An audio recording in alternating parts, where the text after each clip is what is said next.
How to enable dark mode and make changes to the settings of dark mode, and this is for Xiaomi phones with Hyper OS 3. The fastest way to dark mode is using the quick access, and usually at default the toggles will be available right here, which would be this toggle right there, this one here. A single tap will turn on your dark mode and you will know it's on when it is now highlighted like this here. And it's going to tell you that dark mode is enabled. Now if you want to, you can always come back here, long press the icon, and it's going to take you into this set of settings right here. So using the icon will just simply turn it on and off, but if you want to have specific settings for dark mode, you'll come right here and you can switch to dark mode automatically if you want to, and you can turn the switch on and you can choose whether it's going to turn on and off based on sunset and sunrise, and that's going to go based on your location settings of your Xiaomi phone.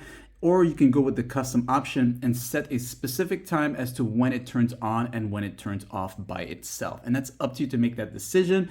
But if not, you can just turn this off here. And anytime you want to switch between dark mode, you can just use this quick access here. A single tap is on or off. And that's up to you to make this decision, like and sub.